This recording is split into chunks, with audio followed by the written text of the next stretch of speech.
So, predictions and nonsense. So, if you've been following me, you know that I believe most predictions, if not all, are essentially nonsense because we just don't know what's next.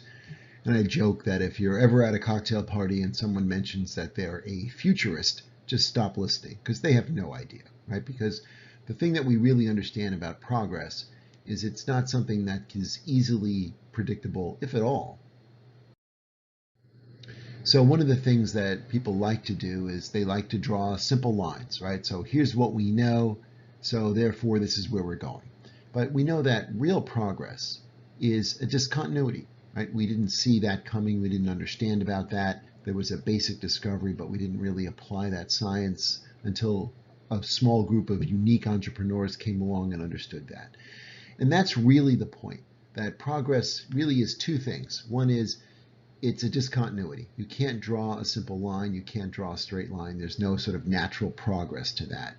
And the other is that inevitably, it's a small group of people, small group of dedicated entrepreneurs that make all the difference, right?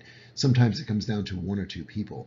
And one of the stories I love to tell is, well, the first self-driving vehicle was actually the lunar landing module, right? So when Apollo 11 was landing on the moon, it was driven by software developed by a woman at MIT. Now, a brilliant woman who is a computer scientist essentially developed the software and one of the first truly innovative software designs that drove the lunar landing module.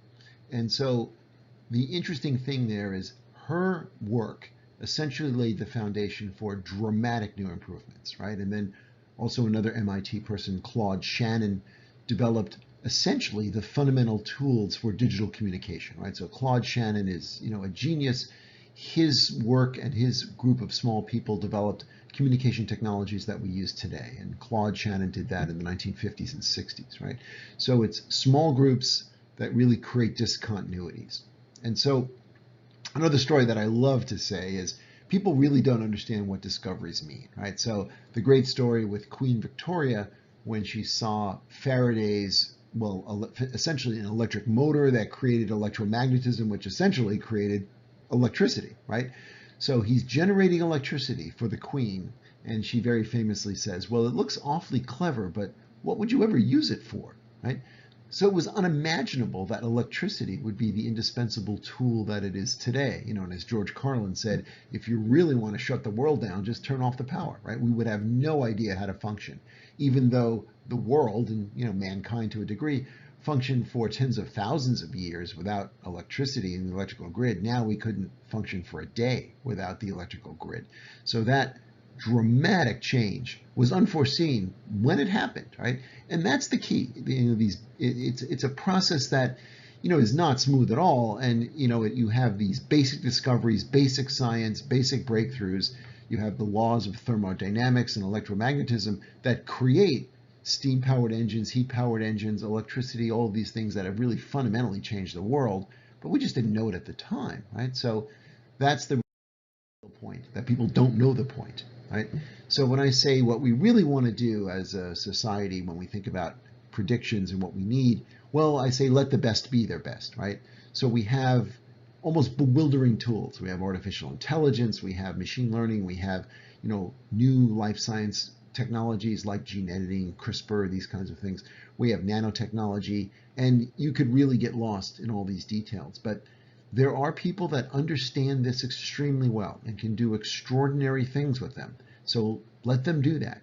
There's no reason for us to say, well, we have enormous problems. There are enormous issues. We may not be able to feed the world. We're running out of water, perhaps.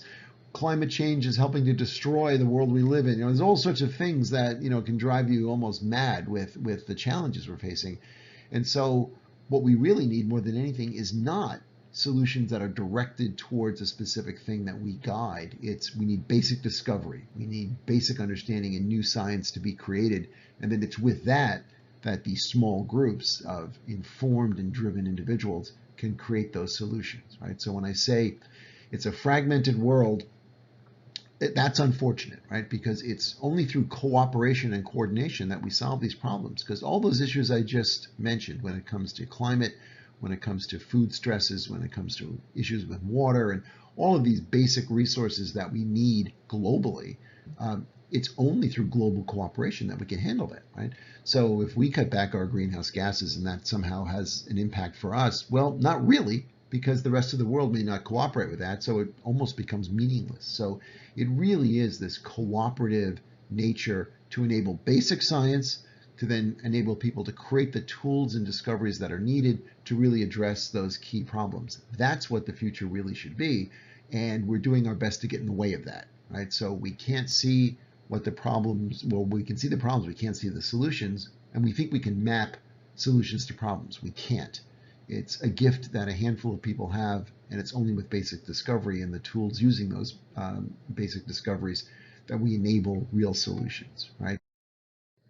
So as a summary, the real challenge is that there are no simple lines. Right? We can't see what we have and draw a line to what we'd like to have, right?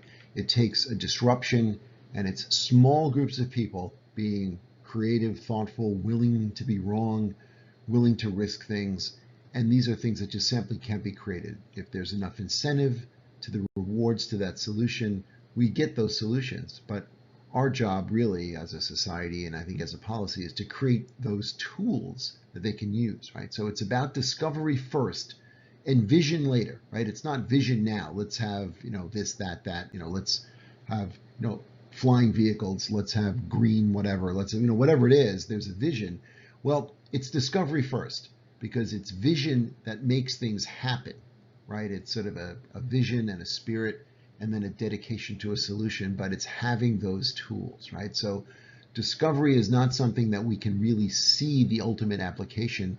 It may be an unforeseen application with an unforeseen discovery, but when the two are connected, that's when we have our greatest efforts. And that's why we can have predictions that are useless, because we can't see those discontinuities today. We can't see the basic discovery. We can't see the fundamental tools, and certainly the small groups of people dedicated to making those changes. But that's what's needed to have a real future.